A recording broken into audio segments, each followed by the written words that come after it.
Good evening everyone. तो आज का जो लेक्चर है हमारा लास्ट जो सेंटर ऑफ मास का टेस्ट था, तो उसका डिस्कशन होने वाला है। और काफ़ी सारे क्वेश्चंस थे और मुझे तो लगता है कि लास्ट जितने भी एग्ज़ाम्स हुए हैं उन सभी में इसमें अब सब ने अच्छा स्कोर किया। ठीक था, काफ़ी लोगों का ठीक था और किसी का भी बहुत ख़राब तो मैं नहीं बोलूँगा कि, और जो बिल्कुल भी पढ़ के नहीं आए थे तो उनका तो थोड़ा कम रहा होगा। तो अभी बात यह है कि क्वेश्चंस पहले 8-10 क्वेश्चंस तो बिल्कुल भी मतलब टफ नहीं था, बहुत ही इजी था। और कुछ नीट जेई को हमने फोकस करके क्वेश्चन पेपर बनाया ताकि नीट के बच्चों को भी मतलब प्रॉब्लम ना हो, तो इसलिए थोड़े पहले के क्वेश्चंस इजी दिए थे मैंने। और लास्ट के जो क्वेश्चंस थे, पूरा लास्ट वाला क्वेश्चन तो किसी ने नहीं आंसर किया। तो, तो मैंने सोचा कि लास्ट से करता हूँ ना, लास्ट से क्वेश्चन पिक करके वहाँ से डिस्कशन कर शुरू करता हूँ वहाँ से। तो अब बाकी शुरू के सारे क्वेश्चन ज़रूरत नहीं होंगे क्योंकि काफ़ी क्वेश्चन से सबका करेक्ट हुआ है, तो उनका करने का कोई मतलब नहीं है। तो हम लास्ट से करेंगे और आप ध्यान से देखना। और डिस्कशन क्लास शुरू करने से पहले कुछ बात 5 मिनट मुझे दे दो, मैं बताना चाहता हूँ, ये आपको ध्यान से सुनना है। देखो, आप 11th का एकदम लास्ट स्टेज में आ चुके हो, लेकिन चैप्टर के मतलब सिलेबस के आप एकदम से लास्ट स्टेज में हो नहीं। तो इसीलिए मैं आपको कुछ डेटा बता देता हूँ ताकि आप खुद रियलाइज़ कर लो कि मैं कितना कोशिश कर रहा हूँ कि आपका सिलेबस टाइम पे ख़त्म हो जाए। देखो, बात यह है कि 11th में ना, क्लास 11th में, हाँ, फिजिक्स सीखना, फील लेना सब कुछ सही है, लेकिन उससे भी सही चीज़ ज़रूरी है, वो मैं हर टाइम आपको बताता हूँ, सिलेबस ख़त्म करना। क्योंकि आप अगर 11th में ख़त्म नहीं करोगे तो वो 12th में जाके एक्यूमुलेट होंगे, फिर आप में एक्स्ट्रा प्रेशर। 12th हमेशा ऐसा नहीं, देखो 11th और 12th ना, आप सोचो कि 12th में जाके 11th तो बहुत ज़्यादा है, हाँ सच में ज़्यादा है, फिर 12th में जाके कवर करेंगे। वो 12th कवर करने की टाइम नहीं है, वो है स्ट्रेंथन करने की। देखिए, एक होता है क्रीम बेस, ठीक है, मेन बेस जो है ना वो 11th है। 12th में हर चैप्टर में आपको 11th दिखाई देगी, लगभग हर चैप्टर में। और ये सारे चैप्टर ना, करंट, इलेक्ट्रिसिटी, इलेक्ट्रोस्टैटिक्स, मैग्नेटिज्म, ये उतना टफ नहीं है जितना आपको 11th में मैकेनिक्स वगैरह या दूसरे चैप्टर्स में लगेंगे, एसएचएम ये सब में। तो टफ नहीं है, लेकिन स्कोरिंग बहुत ज़्यादा है। 11th का फेज 2, जहाँ पे हमारा थर्मल फिजिक्स हमारा, और वेव्स का जो सेक्शन, और जो क्या बोलता है प्रॉपर्टीज ऑफ मैटर का सेक्शन। प्रॉपर्टीज ऑफ मैटर उतना नहीं, लेकिन जो वेव्स का और थर्मल फिजिक्स का वो काफ़ी इंपॉर्टेंट है। हीट का देखो, थर्मोडायनेमिक्स ज़्यादा नहीं है, जैसे कि हमने इलेक्ट्रिसिटी का चैप्टर पढ़ा ना, properties of matter in solid, ये जितने जल्दी खत्म हो गया। थर्मोडायनेमिक्स और काइनेटिक थ्योरी ऑफ गैस भी इतना जल्दी ही एक एक सेक्शन खत्म हो जाएगा। लेकिन हीट वाला जो पार्ट है, हीट का पार्ट बिल्कुल एकदम 10-12 लेक्चर ले सकता है। तो सोचिए, तो इसलिए आपको ना ये सिलेबस खत्म करना प्रायोरिटी होना चाहिए। देखिए, अभी दिमाग से मैं इस चैप्टर को मास्टर कर लेता हूँ। मान लीजिए आपने 11th में आपका 6 चैप्टर बाकी है, मान लेते हैं, कईयों का तो बहुत सारा बाकी है, मुझे पता है। तो 6 चैप्टर्स में से आपने 2 चैप्टर उठा ली और आपने डिसाइड किया कि ये बहुत अच्छे से करेंगे, ठीक है, हाँ कर लिया। ये स्ट्रेटेजी ना रिपीटर्स जो मतलब दोबारा 1 साल और देंगे ना, उनके लिए सही है। उनके पास अलग से पढ़ने का टाइम नहीं रहता है, उनके पास टाइम कैसा रहता है कि एक चैप्टर लो, उसको पूरी डेप्थ तक खत्म करो, चाहे जितना भी हो प्रीवियस ईयर सब कुछ मिला के। लेकिन आपके लिए वो स्ट्रेटेजी काम नहीं करेंगे, आप फ्रेश हो, तो आपको सारे के सारे लेयर्स चाहिए, सारे 6 चैप्टर के कॉन्सेप्ट बैठेंगे तभी आप इसके ऊपर बेस के ऊपर दूसरा फाउंडेशन चढ़ाओगे 12th में मतलब जिनके अच्छे सिलेक्शन अच्छे रैंक्स चाहिए होते हैं ना, मतलब जो भी बच्चे वो 12th में सिर्फ 12th नहीं पढ़ते, वो 12th में 11th एंड 12th दोनों पढ़ते हैं। वो फाइनल ईयर होता है ना, आपका प्रिपरेशन में थोड़ी ना 12th का चैप्टर होता है, दोनों क्लास के होते हैं। तो फाइनल ईयर में आपको पूरा सिलेबस पढ़ना है, तो उस पूरे सिलेबस को पढ़ने में 11 आपका मतलब रिवीजन चैप्टर्स होंगे।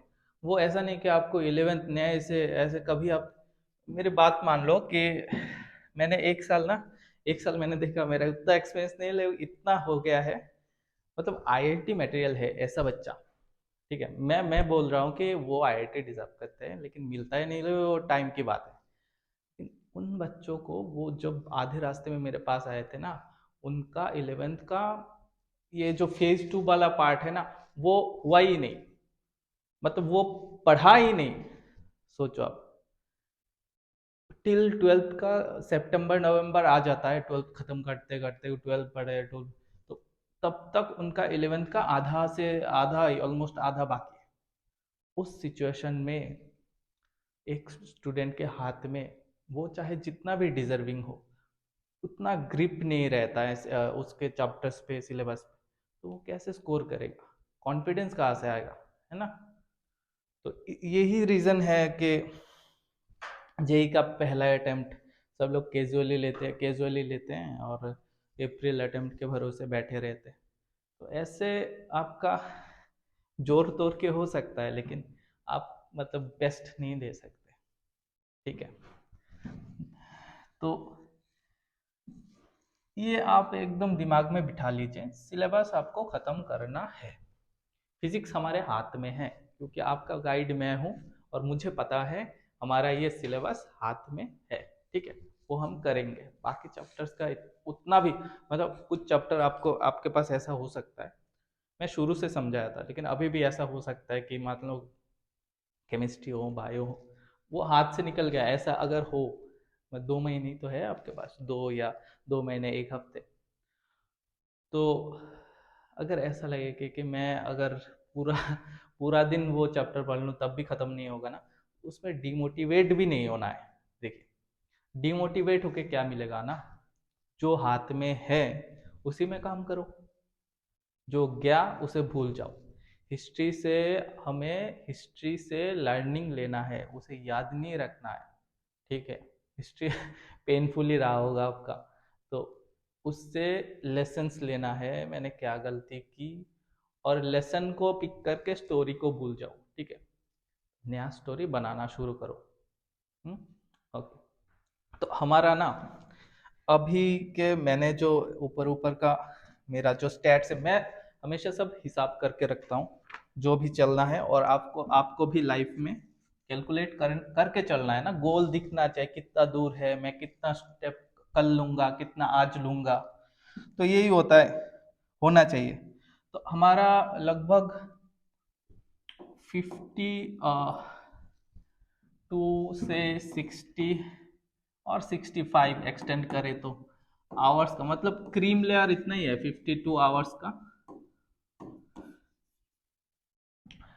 क्लास करना बाकी है। 50 से मान लो कि 60 हम बोलते हैं इसमें, बाकी एक्स्ट्रा 5 आवर्स वो साइड में रखते हैं, वो उससे पहले खत्म हो जाएंगे सिलेबस, ठीक है, वो प्रैक्टिस में रहेंगे। तो इतने आवर्स में हमारा हर क्लास 2 घंटे का जाता है, तो 2 घंटे में हमें लेक्चर्स लगेंगे 26 से 32, 26 से 32। अब जैसे कि हमारा हफ्ते में डेट्स तो आपको पता है, उस हिसाब से क्लास चलेंगे तो हमारे पास है 32 डेट्स, ठीक है। और 26 का हिसाब लगाओ तो 2 दिन ज़्यादा लग ही जाते हैं, ठीक है। उसमें टेस्ट इंक्लूडेड नहीं है, टेस्ट को छोड़कर इतने लेक्चर्स हमें करने हैं, हम करेंगे, ठीक है, अभी के जो नॉर्मल क्लासेस हैं उसके हिसाब से। और उसके अलावा भी 4-5 डेट इंक्लूड करने पड़ सकते हैं, वो हम करेंगे, लेकिन वो हालांकि ऐसा नहीं है कि मान लीजिए 4-5 दिन एक्स्ट्रा नहीं भी मिला हो तो उसमें हमारा कुछ उतना लॉस नहीं होगा, हमारा जो बेस है वो बन जाएगा, सिलेबस कंप्लीट हो जाएगा। ठीक है, कोशिश करेंगे 11th में थोड़ा मेहनत ज़्यादा करें, क्योंकि ये जनवरी और फरवरी 12th और 11th आपके दोनों ही क्लास में बहुत प्रेशर वाला रहना है, बहुत प्रेशर होगा। देखिए, अगर आप अभी क्विट करेंगे, मान लो कि आपको बहुत प्रेशर फील हो रहा है और आप इससे एग्जिट मार रहे हो, तो ये सेम प्रेशर 12th में वापस आएंगे, आपको जनवरी में जेई होगा। ठीक उसी टाइम पे आपका स्कूल में प्रैक्टिकल्स और प्री बोर्ड्स चल रहे होंगे, और उसी के चलते हुए कुछ ही एक हफ्ता का भी गैप नहीं मिलेगा, आपका बोर्ड स्टार्ट हो जाएंगे। ठीक है, तो ऐसे ही चलता है। तो तब आप कैसे हैंडल करोगे, एग्जाम के ऊपर एग्जाम, एग्जाम के ऊपर एग्जाम। ठीक है, तो इसीलिए इसका ट्रायल रन अब अभी कर लो आप। हम्म तो हम इस गोल को खत्म करेंगे, और इसके चलते हमारा वेब्स वाला सेक्शन, और हमने क्लास में डेंजर 1 डेंजर 2 डेंजर 3 का नाम दिया था, तो उसमें हम अभी फ्लूइड का और थर्मल का और वेब्स का खत्म हो जाएगा। फिर शांति से सांस लेनी है। स्कूल का जो एग्ज़ाम है मार्च में होगा, मार्च में फर्स्ट वीक के बाद ही होंगे शायद, और इससे पहले होंगे भी, वो पेंटिंग वगैरह इंग्लिश वगैरह रहता है। तो मार्च के फर्स्ट वीक तक हम पढ़ने का हमारा गोल है। उसके बाद आप सभी अपने अपने स्कूल के एग्जाम्स में बिजी हो जाओगे।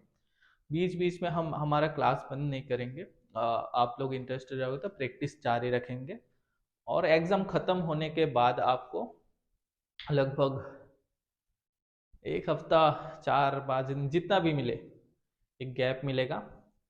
तो 1-2 दिन का रिलैक्स कर लेना, उसके बाद रिवाइज करना, रिवाइज करने के बाद पूरा 11th का एक टेस्ट देना। अच्छा, वो बात की बात है, दूर की बात है, वो अभी नहीं सोचते। अभी हमारा फोकस है बस जनवरी और फरवरी को सक्सेसफुली कंप्लीट करना। मैंने क्या बोला, आपको बस अभी फील्ड में टिका रहना है, क्विट नहीं करना है। अगर आपने अभी कर दी तो बाद में भी कर दोगे, मेरी मान लो, ये सच है। अगर आज आपने थोड़ी पसीना बहा ली तो ट्रस्ट मी कि आपका ना ये बहुत ही ज़्यादा रिवार्डेड होगा। आपका ये फेज आपको इतना रिवार्ड देगा, क्योंकि यही है स्कोरिंग, 11th का स्कोरिंग पार्ट यही है। ठीक है, मैंने कुछ कुछ ज़्यादा ही बोल दी, चलो डिस्कशन करते हैं। और बात को ध्यान रखना, ठीक है, बात को ध्यान रखना है आपको। क्या बोला मैं, बात को ध्यान रखना है। चलो देखो लास्ट का क्वेश्चन, ठीक है, लास्ट का क्वेश्चन क्या था, मैं क्वेश्चन को बता देता हूँ, आप पढ़ो शांति से। ब्लॉक ऑफ मास एम, उनको कुछ वेलोसिटी दे दी है v करके, if all the collisions are elastic, under which of the following conditions will the blocks collide only once। देखो कॉन्सेप्ट्स मतलब कॉमन सेंस अप्लाई करते हैं क्वेश्चन को समझने के लिए। बोला है कि इसमें given velocity towards another block of mass m kept at a rest on a frictionless horizontal floor, तो इन दोनों को ना एक फ्रिक्शनलेस फ्लोर पे, यहाँ पे भी दीवार है, तो ऐसे रखा हुआ है। तो देखो क्वेश्चन को समझना एक कॉमन सेंस अप्लाई करने जैसा होता है। मान लो कि इस मास को कुछ वेलोसिटी दे दी है, ठीक है, या फिर इसके पास कुछ वेलोसिटी है यू ले लेते हैं, इनिशियल वाला यू वेलोसिटी है। अब क्या करेगा, कैपिटल एम तो रेस्ट में बोला है, अब स्मॉल एम जाके कैपिटल एम को धक्का देगा। ठीक, स्मॉल एम जाके कैपिटल एम को धक्का देगा। अब देखो धक्के के बाद कोलाइड करेगा, कोलाइड करने के बाद दोनों का फिर से अलग वेलोसिटी हो जाएगा। तो दोबारा कैसे हिट करेगा, तो दोबारा तभी हिट कर सकता है अगर वो वापस यहाँ पे कोलाइड करे और फिर रिटर्न करे। ठीक है, फिर जाके इसको दोबारा धक्का दे, यही एक पॉसिबिलिटी है। क्योंकि इसका वेलोसिटी अगर उसी तरफ रह गया तो क्या कैसे होगा, नहीं होगा ना। और एक बात ध्यान रखिए, वेलोसिटी ट्रांसफर नहीं होगा, कोलिशन इलास्टिक है लेकिन मास डिफरेंट है। वेलोसिटी ट्रांसफर तब होता है जब मास सेम होता है, सेम नहीं है, यहाँ पे एक स्मॉल एम एक कैपिटल एम दे रखा है। तो चलो इसको सॉल्व करने से पहले एक कॉन्सेप्ट बिठाते हैं। देखो, अगर लास्ट लाइन को पढ़ो, कोलाइड ओनली वंस, एक ही बार कोलाइड करेगा, तो दोबारा कोलाइड करने की केस कैसा बनता है देखते हैं। देखो, कैपिटल एम स्मॉल एम, एक मतलब नंबर दे के समझते हैं।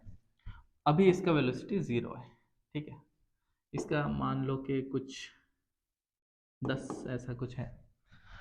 अब कोलाइड करने के बाद मान लो कि इसका वेलोसिटी हो गया 6, ऐसे ही रैंडमली ले रहे हैं नंबर, और इसका मान लो कोलिशन के बाद मोमेंटम कंजर्वेशन करवा के इस तरफ कुछ वेलोसिटी हो जाए। देखो यहाँ पे वॉल पे भी इलास्टिक कोलिशन होगा, ये 1 होगा क्योंकि सभी, तो वेलोसिटी ये जिस वेलोसिटी से हिट करेगा उसी वेलोसिटी से वापस जाना है, क्योंकि वॉल तो फिक्स्ड है, वॉल का तो वेलोसिटी नहीं है, ठीक है। तो अब इस 6 को अगर हिट करना है तो इसको वेलोसिटी 6 से ज़्यादा होना चाहिए, मतलब यहाँ पे जो वेलोसिटी से आएंगे वो 6 से ज़्यादा होना चाहिए। देखो 6 से ज़्यादा होगा, 7 होगा, मान लेते हैं 7 होगा, 7 मीटर 7 मीटर/सेकंड से आएगा, हिट करेगा तो वापस 7 से ही जाएगा। अब एक ही डायरेक्शन में, एक का 6 है एक का 7 है, किसी ना किसी टाइम पे ये दोबारा जाके कोलाइड करेगा। तो सर इधर क्यों आएगा, ये पहले कोलिशन के बाद इधर आएगा, फिर वॉल पे टप्पा खा के वापस जाएगा, ठीक है। तो वापस जाने के टाइम 7 से जाके कोलाइड कर सकता है। लेकिन अगर ऐसा हुआ कि ये 7 से कम है, मतलब ये जब वापस आएगा उसका वेलोसिटी 5 हो, मान लो कि 5 हो, तब ये टप्पा खा के 5 से जाएगा, तो 5 वेलोसिटी से 6 को कभी भी वो दोबारा टच नहीं कर पाएगा, सही है ना। तो वो ही हमें देखना है। तो इस क्वेश्चन का मेन कॉन्सेप्ट है, आफ्टर कोलिशन हम मान लेते हैं, देखो कोलिशन से पहले यू वेलोसिटी मानते हैं, अब आफ्टर कोलिशन इन दोनों का कुछ वेलोसिटी हो जाएगा। m1 का मान लो आफ्टर कोलिशन, देखो ये धक्का मुक्की हुआ,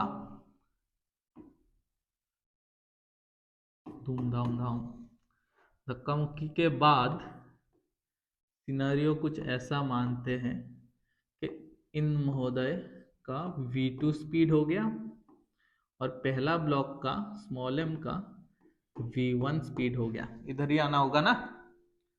अब अगर v1 स्पीड से वो लेफ्ट के तरफ आएगा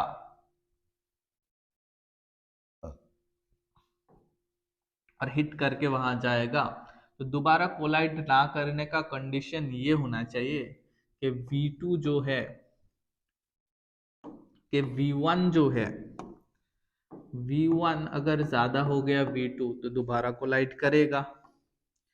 इसीलिए हमारा कंडीशन v1 v2 से कम या बराबर होना चाहिए। इक्वल भी होगा तो बीच का डिस्टेंस डिक्रीज नहीं करेगा, तो दोबारा हिट नहीं करेगा। तो ये होगा कंडीशन, ये होगा कंडीशन v1 v2 से, माने कोलिशन के बाद इसके वेलोसिटी से इसका स्पीड कम होना चाहिए, ठीक है। ओके, अब सॉल्व करते हैं। सॉल्व करने क्या, इलास्टिक कोलिशन बोला है ना, हम क्या जानते हैं, E1 होता है और ये क्या होता है, velocity of separation by velocity of approach. तो सिंपल से हम वेलोसिटी ऑफ सेपरेशन कितना है, देखिए v2 है, v2 E equals to v2 minus v1 का, v1 को हम लेफ्ट में लिए हैं तो माइनस v1 कर देते हैं, और अप्रोच क्या है u माइनस 0 होगा, इसका तो 0 है वेलोसिटी, तो यहाँ से सीधा v1 प्लस v2 आ रहा है u, ठीक। अच्छा, सिंपल सा इक्वेशन। अब देखो मोमेंटम तो कंजर्व रहना ही है, क्योंकि नेट फोर्स 0 है, सिस्टम में कोलाइड किया तो उधर उधर वापस फोर्स आ रहा है, तो नेट फोर्स 0 है। अब देखो फिर कैसे क्या करेंगे, मोमेंटम तो कंजर्व होगा sir, P initial equals to P final होना ही है, करते हैं मोमेंटम कंजर्व। पहले तो स्मॉल m इंटू यू ही था, स्मॉल एम है ये, स्मॉल एम इंटू यू ही होगा। अब उसके बाद इन दोनों का वेलोसिटी हमने डायग्राम मिटा दिया। इन दोनों का वेलोसिटी ऐसा कुछ ऐसा था ना, इधर v1 इधर v2 कैपिटल M का। तो देखो माइनस एम v1, लेफ्ट का माइनस दे देते हैं पहले से ही, और m2 का कैपिटल M का v2 है। ठीक, अच्छा वही काम करते हैं, यहाँ से v1 रिप्लेस कर देते हैं। देखो mu इक्वल्स टू v1 के जगह हम बिठा देते हैं माइनस m। देखो v1 क्या लिख सकते हैं इधर से, v1 equals to u minus v2, u minus v2 equals to plus m v2। mu इधर लेंगे तो 2mu, और वहां पे plus small m v2, v2 common जाएगा तो m प्लस m का v2। जैसे इजीली हमारे पास v2 आ रहा है 2m by m plus m into you. Simple है, एक ही तो लाइन का बात है, हमने क्या ही किया, मोमेंटम कंजर्व, और ई का तो इक्वेशन हमें पता ही है। ठीक, अब देखो तो v1 कितना हो गया, देखो कंडीशन क्या था हमारा, v1 जो है वो लेस देन इक्वल्स टू होना चाहिए v2, ताकि v1 स्पीड v2 को टच ना कर पाए। तो अब देखो दोबारा यहाँ पे हमारा v1 हम इजीली निकाल सकते हैं, v1 होता है u माइनस v2, तो u माइनस v2 का वैल्यू यहाँ पे रखते हैं 2m by small m plus capital M into u, and this gives us सही है ना, हाँ बिल्कुल, mu माइनस 2u मतलब capital M minus small m by capital M plus m into u। ये हो गया हमारा v1। अब v1 और v2 का वैल्यू को हम रखते हैं हमारे कंडीशन पे, जो कंडीशन हमने डेवलप किए थे। ठीक है, तो उसमें रखते हैं, देखते हैं क्या आता है।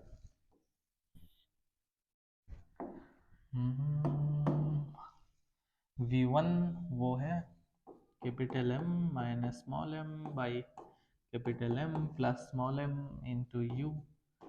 कितना मतलब बहुत ही अच्छा क्वेश्चन, बहुत ही ब्यूटीफुल क्वेश्चन है। ऐसे क्वेश्चन प्रैक्टिस करोगे तो आपका कॉन्सेप्ट बनेगा। ठीक है, बनेगा, कोई नहीं रोक सकता।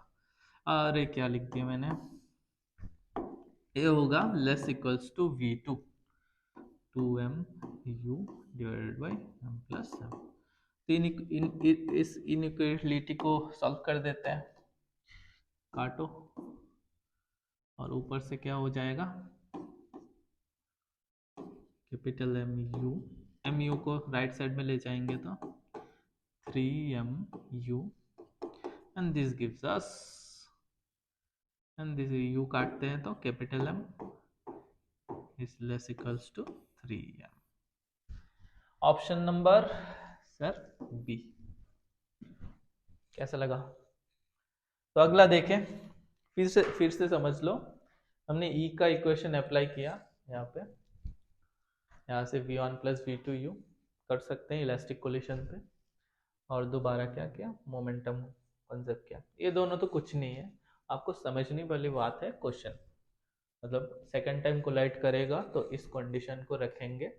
ये है कॉमन सेंस, फिजिक्स का कॉमन सेंस, मतलब लोकल कॉमन सेंस से थोड़ा ऊपर होना चाहिए और समझदार होना चाहिए, क्वेश्चन को समझना। ये सॉल्यूशन कुछ नहीं होता है फिजिक्स में, फंडा है क्वेश्चन, अब पढ़ के क्वेश्चन समझ लो बस।